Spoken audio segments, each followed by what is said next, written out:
अस्सलाम वालेकुम स्टूडेंट्स, हमने लास्ट लेक्चर में स्टार्ट किया था। हम बेसिकली कंटिन्यू गए थे discussion on time value of money, और हमने एक टाइप का कैश फ्लो देखा था जिसको कहते हैं एन्युटीज। एन्युटी क्या होती है? When we are getting some fixed amount at fixed intervals for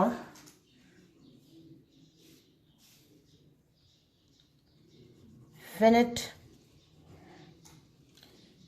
period of time। ठीक है। ये होती है एन्युटी। मतलब मैंने लास्ट टाइम भी वही एग्जाम्पल की थी, वही कंटिन्यू कर रही हूँ।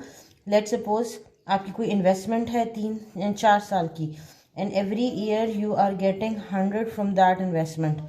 Now this is an example of annuity, क्योंकि 100 फिक्स्ड अमाउंट है, एक साल के बाद मिल रहा है, 4 ईयर्स के लिए मिल रहा है, तो दिस इज एन्युटी। अब नॉर्मली होता है कि ये जो हमें कैश फ्लो मिल रहा होता है ये मिलता है एट एंड ऑफ पीरियड पे। तो जो एंड ऑफ पीरियड पे एन्युटी मिलती है, कैश फ्लो मिलता है, उसके लिए हम टर्म इस्तेमाल करते हैं this is ordinary annuity. Ordinary annuity जिसमें कैश फ्लो अकर होता है at the end of every period. मतलब मैं आज इन्वेस्टमेंट कहीं पे करती हूँ, मैं आज कुछ अमाउंट कहीं इन्वेस्ट करती हूँ, तो मुझे उसके 1 साल के बाद, साल के आखिर में पहला रिटर्न मिलेगा, फिर अगला कैश फ्लो मिलेगा 1 साल के बाद, फिर अगला मिलेगा 1 साल के बाद, फिर फोर्थ कैश फ्लो मिलेगा 1 साल के बाद, मतलब at the end of each year. इस किस्म की एन्युटी को हम कहते हैं ऑर्डिनरी एन्युटी। एन्युटी की एक और टाइप होती है जिसे हम कहते हैं एन्युटी ड्यू। एन्युटी ड्यू वो कैश फ्लो है, वो एन्युटी है which an investor gets at start of the year. जो कि एन्युटी, जो कैश फ्लो मिल रहा होता है बिजनेस को या किसी इन्वेस्टर को स्टार्ट ऑफ एवरी ईयर में, उसे हम कहते हैं एन्युटी ड्यू। मतलब मैं आज कहीं पे इन्वेस्टमेंट करती हूँ तो मेरी जो पहला रिटर्न है वो मुझे 1 साल के बाद नहीं मिलेगा, 1 साल कंप्लीट होने पे नहीं मिलेगा, 1 साल ख़त्म होने पे नहीं मिलेगा। जो मेरा पहला रिटर्न है इस इन्वेस्टमेंट का वो मुझे मिलेगा स्टार्ट ऑफ ईयर। अब देखिए, आज से साल शुरू होगा और बाहर जब 12 मंथ्स पूरे होंगे साल कंप्लीट हो जाएगा, तो साल का स्टार्ट क्या होगा? आज। तो जो हमें पहला रिटर्न मिलना था वो मिल जाएगा on the day of investment, मतलब at time period 0, today we will get first cash flow today. Second साल का जो रिटर्न है वो हमें अब ईयर 2 के एंड पे नहीं मिलेगा, ईयर 2 के स्टार्ट पे, मतलब ईयर 1 के एंड पे मिल जाएगा। जो थर्ड ईयर का रिटर्न है वो थर्ड ईयर के एंड पे नहीं मिलेगा, थर्ड ईयर के स्टार्ट, मतलब सेकेंड ईयर के एंड पे रिटर्न मिल जाएगा। जो फोर्थ ईयर का रिटर्न है वो फोर्थ ईयर में नहीं मिलेगा, फोर्थ ईयर के एंड पे नहीं मिलेगा, फोर्थ ईयर के स्टार्ट पे मिलेगा, मतलब थर्ड ईयर के एंड पे मिलेगा। इस किस्म के कैश फ्लो को हम कहते हैं, इस किस्म की एन्युटी को हम कहते हैं एन्युटी ड्यू। ये जो 100 है ये बेसिकली रिटर्न है फर्स्ट ईयर का, ये सेकेंड 100 रिटर्न है सेकेंड ईयर का, ये 100 कैश फ्लो है थर्ड ईयर का, ये 100 कैश फ्लो है फोर्थ ईयर का, लेकिन ये साल के शुरू में मिल रहा है, इसलिए हमारे पास ये end of previous year and start of the next year पर आ जाता है। इस किस्म की एन्युटी को हम क्या कहते हैं? Annuity due. बात समझ में आती है? हर ईयर का कैश फ्लो, हर ईयर का कैश फ्लो आपको एंड ऑफ ईयर के बजाय स्टार्ट ऑफ ईयर में मिल रहा होता है। तो फर्स्ट ईयर का कैश फ्लो मिलेगा at time period 0, second year का कैश फ्लो मिलेगा फर्स्ट ईयर के एंड पे, थर्ड ईयर का कैश फ्लो मिलेगा सेकेंड ईयर के एंड पे, एंड फोर्थ ईयर का कैश फ्लो मिलेगा थर्ड ईयर के एंड पे। इसको हम कहते हैं एन्युटी ड्यू।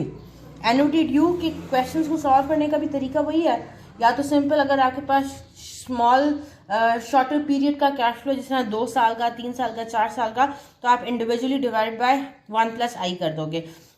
लेकिन अगर हमारे पास जो हमने लास्ट टाइम फार्मूलाज देखे थे, प्रेजेंट वैल्यू एन्युटी और फ्यूचर वैल्यू ऑफ एन्युटी के, वही फार्मूला यहाँ पे भी अप्लाई हो सकता है विद लिटिल वेरिएशन। फार्मूला में सिर्फ थोड़ा सा वेरिएशन है।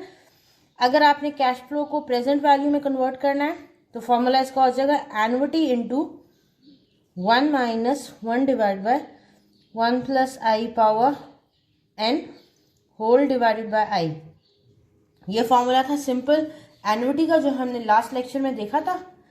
इसके साथ अगर हम 1 प्लस आई मल्टीप्लाई कर देंगे तो ये हमारे पास बन जाएगा formula for present value of annuity.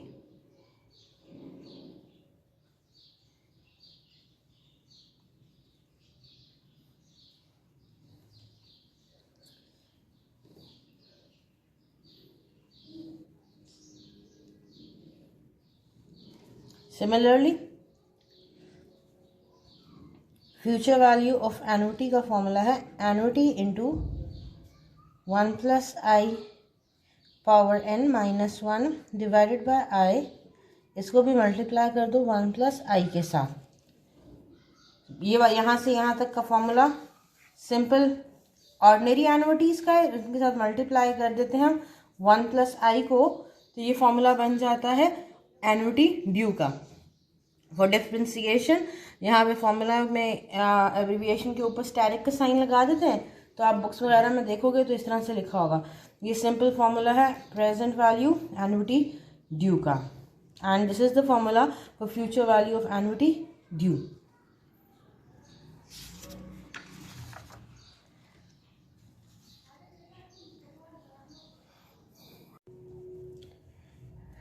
अच्छा जी, अब नेक्स्ट टाइप का एक और हम कैश फ्लो देखते हैं जिस पे टाइम वैल्यू ऑफ मनी का कॉन्सेप्ट अप्लाई होता है, उसको हम कहते हैं perpetuity. Perpetuity is just like an annuity but a cash flow that is for infinite period of time. वो एन्युटी है, ये भी एन्युटी। एन्युटी का मतलब है constant amount, fixed amount at fixed interval, but for infinite time period। मैं आज कहीं पे इन्वेस्टमेंट करती हूँ और मुझे वो इन्वेस्टमेंट प्रॉमिस करती है कि आपको हर साल 100 का फिक्स्ड रिटर्न दिया जाएगा for ever. This cash flow will continue for ever, जब तक बिजनेस है ये रिटर्न आपको मिलते रहेंगे इस इन्वेस्टमेंट से। इस किस्म के कैश फ्लो को हम क्या कहते हैं? परपेचुइटी। इस किस्म के कैश फ्लो को हम कहते हैं परपेचुइटी। ठीक होती है बात। अब एक परपेचुइटी की हम फ्यूचर वैल्यू क्या फाइंड कर सकते हैं? नहीं, परपेचुइटी की फ्यूचर वैल्यू तो फाइंड कर ही नहीं सकते। क्यों? क्योंकि ये एक ऐसा कैश फ्लो है which is going to continue forever, तो हम इसको किसी फ्यूचर डेट पे लिमिट तो नहीं कर सकते। अगर हमने इसको लिमिट कर दिया फिर ये क्या बन जाएगा? फिर ये सिंपल एन्युटी वाला बन जाएगा, जो एन्युटी के फॉर्मूलाज हम देख चुके हैं। ठीक है। हाँ, परपेचुइटीज में आपके पास प्रेजेंट वैल्यू के प्रॉब्लम्स आ सकते हैं कि how to convert perpetuity into present value. इस कैश फ्लो की प्रेजेंट वैल्यू फाइंड करनी हो तो हम क्या करते हैं? इसका सिंपल सा फॉर्मूला है for calculating present value of a perpetuity. Formula is annuity into 1/i। Simple सा फॉर्मूला है एन्युटी इंटू 1/i। ये फॉर्मूला किस तरह डिराइव होता है? यही वही सीरीज को सिंप्लीफाई करके आपके पास ये फॉर्मूला डिराइव होता है, मगर हमें डेरिवेशंस में नहीं जाना, हमने जस्ट ये फॉर्मूला याद करना है।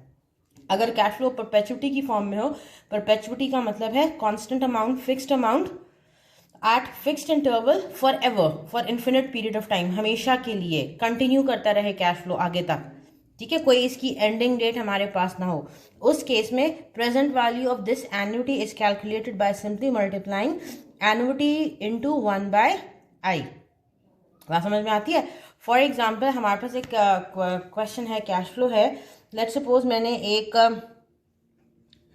Investors has purchased a T bill. T bill क्या होता है? टी बिल ट्रेजरी बिल से निकला है। ट्रेजरी बिल्स इशू करते हैं गवर्नमेंट एक सिक्योरिटी, एक बॉन्ड इशू करती है। जो लोग टी बिल्स परचेज करते हैं वो इन्वेस्टर्स होते हैं। वो इन्वेस्टर ये टी बिल परचेज करके गवर्नमेंट्स को एक तरह से पैसा प्रोवाइड करते हैं, गवर्नमेंट के पास इन्वेस्टमेंट करते हैं, और गवर्नमेंट जो है उसके ऊपर हर साल इन्वेस्टर्स को रिटर्न देती है। जिसने भी टी बिल परचेज किया होता है उनको एक फिक्स रिटर्न मिलता है।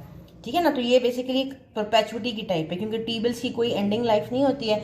जब तक एक गवर्नमेंट चल रही है, जब तक गवर्नमेंट चल रही है, बेसिकली नॉट एक गवर्नमेंट, कोई भी गवर्नमेंट चल रही है किसी मुल्क की, तो वो अपने टी बिल्स को लाइक कंटिन्यू करते हैं, ख़त्म नहीं होते हैं ना। तो ये T bill is example of perpetuity. इसमें होता ही है कि इन्वेस्टर ने आज ख़रीदा तो इन्वेस्टर को पता होगा कि अब मुझे आगे for the rest of life मुझे इस टी बिल से कुछ रिटर्न मिलेगा। जो रिटर्न मिलेगा उसे हम कहते हैं ये एक परपेचुइटी है। लेट्स सपोज ये टी बिल प्रॉमिस करता है to give 1000 as annuity return, as investment return forever. ये 1000 हमेशा के लिए कंटिन्यू रहेगा, 1000 का रिटर्न इन्वेस्टर को मिलता रहेगा। तो इस टी बिल की आज प्रेजेंट वैल्यू क्या है अगर हमने फाइंड करनी हो, तो इसका फॉर्मूला है present value of perpetuity is equal to perpetuity, अब मैं एन्युटी की जगह परपेचुटी लिख रही हूँ, इनटू 1 डिवाइडेड बाय आई।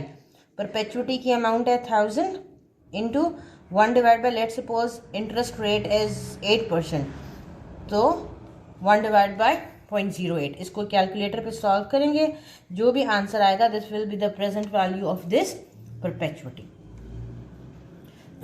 यहाँ तक बात समझ में आती है?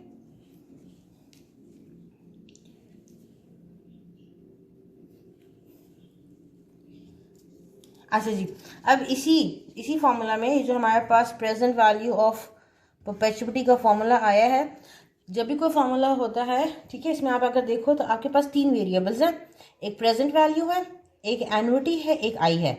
तो हम फॉर्मूला को जब सॉल्व करते हैं, हमने क्वेश्चन में से ये वैल्यूज इसमें पुट करके कैलकुलेशन करनी होती है, कैलकुलेट करना होता है, और हम अननोन वैल्यू फाइंड कर लेते हैं। अब क्वेश्चंस को अकॉर्डिंगली आप देखो तो आपके पास इन तीनों में से कोई भी वैल्यू अननोन हो सकती है।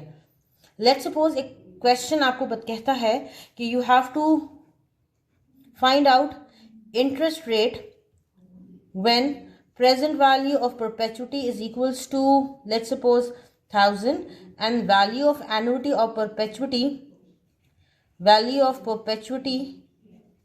is, let's suppose 100. find I। अब वो भी हम इसी फॉर्मूला से फाइंड कर सकते हैं ना। किस तरह से कर सकते हैं? हमें पता है कि परपेचुटी की प्रेजेंट वैल्यू का फॉर्मूला है परपेचुटी डिवाइडेड बाय आई। मैं इसमें वैल्यूज पुट करती हूँ, ये हमें क्वेश्चन में गिवन है 1000 इज इक्वल्स टू परपेचुटी की वैल्यू गिवन है 100 divided by I. I unknown था इसलिए मैंने आई ही लिख दिया। क्या मैं इसी इक्वेशन को इस तरह से लिख सकती हूँ? बिल्कुल लिख सकती हूँ, ठीक है। ये हमें क्या बता देगा?